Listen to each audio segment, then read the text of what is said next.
Oh, Splatoon Twitter is gonna absolutely hate this one. Remember how Fry was on a horrendous losing streak until that recent Splatfest? Yeah, a YouTuber known as Yume's Studio tried to spin the narrative into something it clearly wasn't. If you're unfamiliar with Yume, she is mostly known within the community for her Splatoon comic dubs and her presence in Splatoon Twitter. But before we get into this, the usual. Please don't harass anyone featured in the video. Under any circumstances, this video is purely for critique and entertainment purposes, not an excuse to witch hunt, nor harass others. Though, seeing that's now out of the way, let's get into this.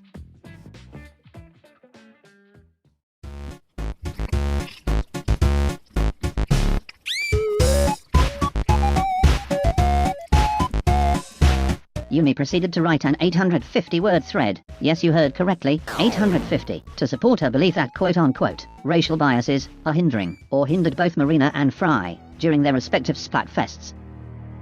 Ew! You must be from Reddit. Ugh!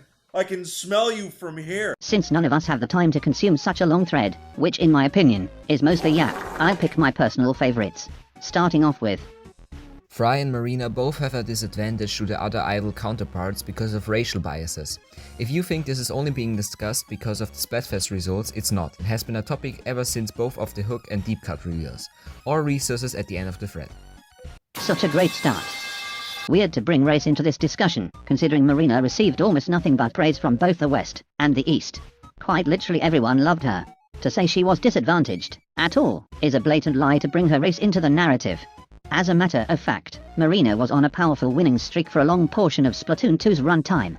So long in fact, despite how she lost the final fest, in total, she had more wins than Pearl. I'd expect such a thread from some new-gen Splatoon 3 fan, probably got it for Christmas or something, not someone who seems to have been around since 2017. If I didn't know any better, it looks as Yume only mentioned Marina, in an attempt to substantiate her increasingly illogical argument. It isn't working, just thought I'd let you know. Moving on to Fry, like I said, bringing race into this discussion is a very weird way to go about it.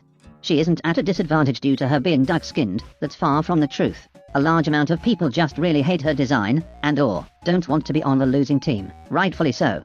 Most of her Western stands being garbage at the game doesn't help either, and don't even dare try arguing about that last point, because remember when Nintendo tried regional Splatfests, and Fry immediately won. Her Western fans are just bad at the game, I don't know what to say. But I digress, let's hear her out. I gotta preface this by saying that you should not speak over black and brown voices when it comes to these topics. It's not your own experience, and if you wish to be an ally, please take free education when given. Don't be mad when you're not being catered to otherwise. This is already another red flag. You can't just tell others to keep it hush, because we just established, race plays no part in this. But luckily for our friend Yume, I'm black, so let's see where she takes this.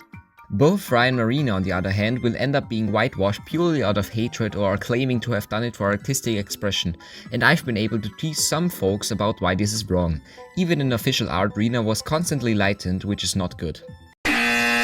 About the official art. That wasn't whitewashing, this is desaturation, and/or the use of pastel colors. It is a stylized artistic choice. Ever notice how in most of the Splatfest art, Pearl is white as paper, and the other colors appear to be lighter? That's because of the pastel palettes being used. Not to mention, lighting also comes into play. You'll never believe this, but if a dark-skinned person is exposed to light, they'll appear lighter.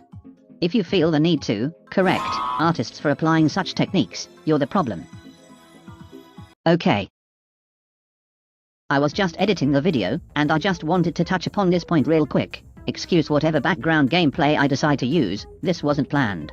Yes, Marina has been whitewashed. This is something that does, and has happened. I'm not going to pretend this segment is unheard of or anything, but the example Yume provided was of the official Splatfest art, which is clearly desaturated.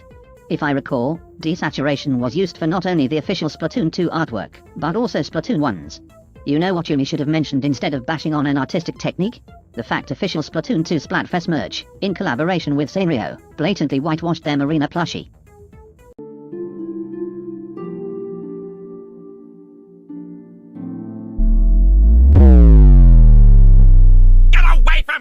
Like, this isn't even lighting, the correct usage of a pastel palette, or even the case of desaturation, because Pearl is in her original colors, why isn't Marina?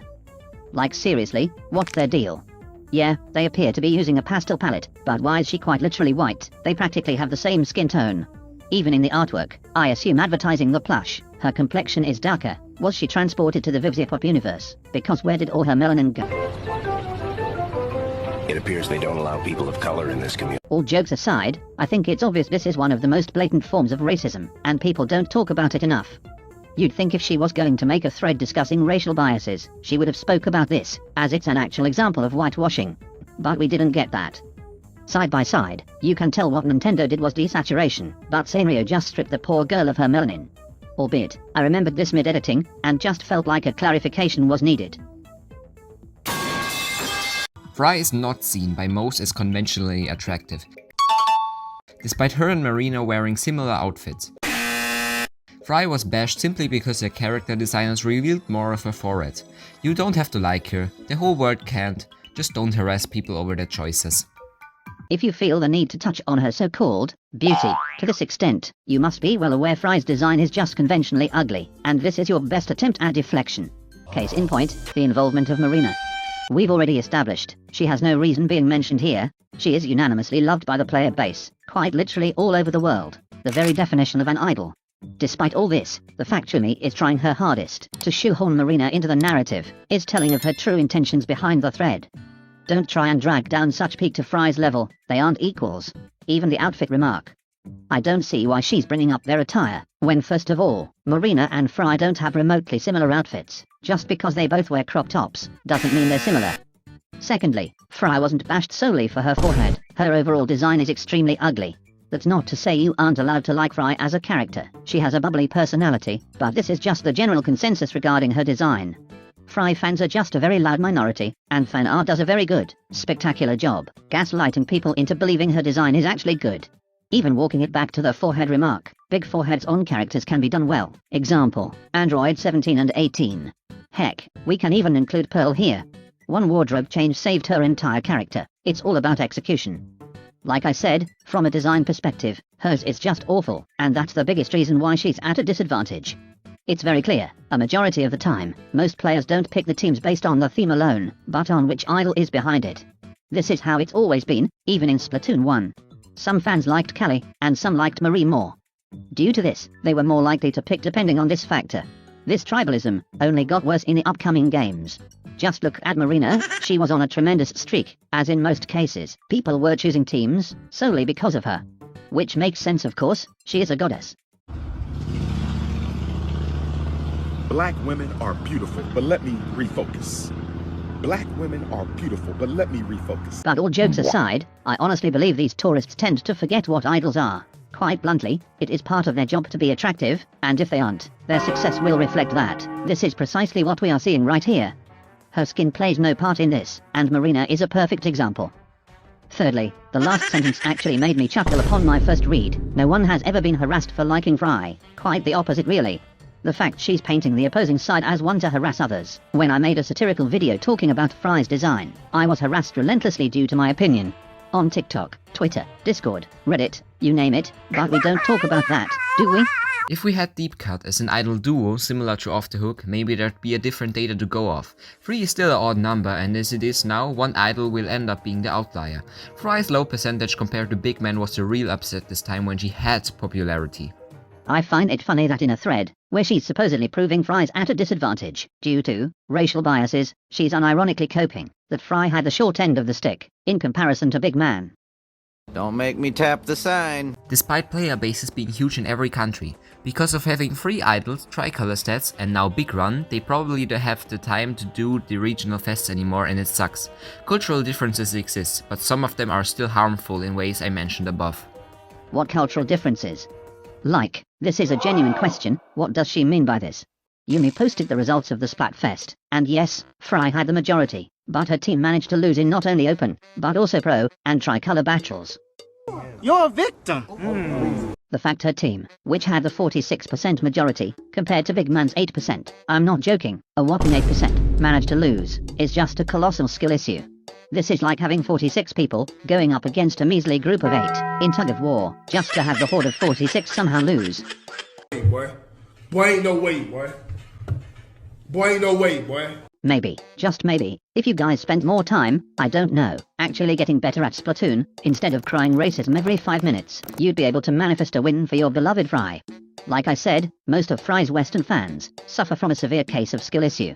But that's besides the point. This still has nothing to do with Fry being at a disadvantage, due to the color of her skin. Her fans just need to get better. 0. 0. 0. Why all of these trash? 0. You're putting down Fry because of her appearance. In fact, people have used cultural stereotypes against Shiva as well. No one is truly free here. Again, I wonder what it'd be like if Deep Cut was a duo like Pearl and Marina, so we could assess this problem with Splatfest votes. You're right. People are putting Fry down because they don't like her design. This has nothing to do with her race, nor stereotypes. If a character has a disliked design, they have a disliked design. This is not the issue you're trying to make it out to be. Let me try and explain this in a way you'll understand. Imagine you're presented with 2 pizzas, a pepperoni pizza, and one with pineapple. I haven't tried pizza before, so I'm not entirely sure how accurate this comparison is, so please bear with me. The catch is, you can only select one. Of course some people would pick pineapple, but most would pick the pepperoni pizza, right? They don't exclude the pineapple pizza due to how it looks, but over their personal preference. I promise you, if Shiva and Fry's races were swapped, people would still dislike her, because they dislike her design, not her skin tone. Yume's studio is 29 by the way. I don't understand how such a simple, straightforward concept is so foreign to a grown woman, enough to make such a nothing burger of a thread about it. Although, that's where the thread ends. She blocked the replies, so I'm sure she was aware of how nonsensical this all was. But that's not all, as this odd behavior was present, even before the thread was made, as someone responded to one of her tweets regarding Fry, stating, I, unfortunately, was one of those peeps who used to think Fry was ugly initially, but now I absolutely stan her.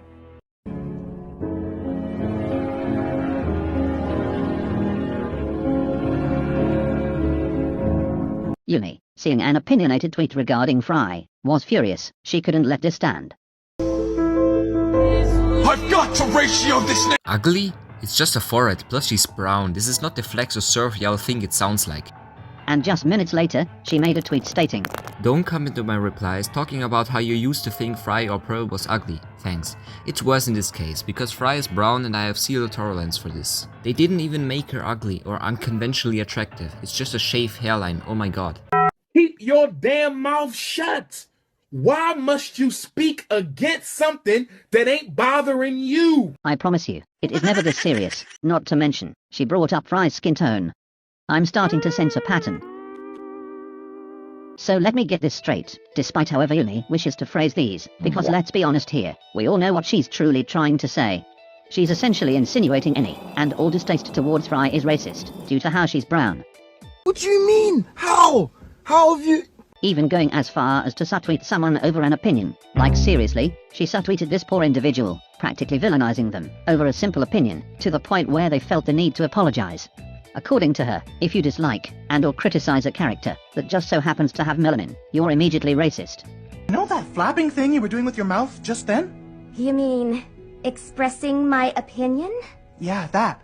No more of that. Like, as a black person, we have bigger things to worry about than the advantages and disadvantages of fictional cephalopods. So, do I think Fry and Marina were disadvantaged due to their skin tone? Hell no. If anything, Pearl was at a disadvantage due to how much people loved Marina over her. The situation regarding Deep Cut is just the inverse of this. This has nothing to do with race, and trying to push such a narrative only displays how intentionally racist you are instead. But there, do you agree with Yume's thoughts? Let me know in the comments below. Also, if you enjoyed this video, I'd greatly appreciate if you liked, subscribed, and possibly shared the video with a friend. Additionally, huge shout out to Timmy QC for voicing in today's video. Please make sure to check them out, their channel will be in the description. Though to conclude, I will quote a wise man. Fry loses because she is an ugly golem-looking creature, and Marina actually won because she's hot cocoa.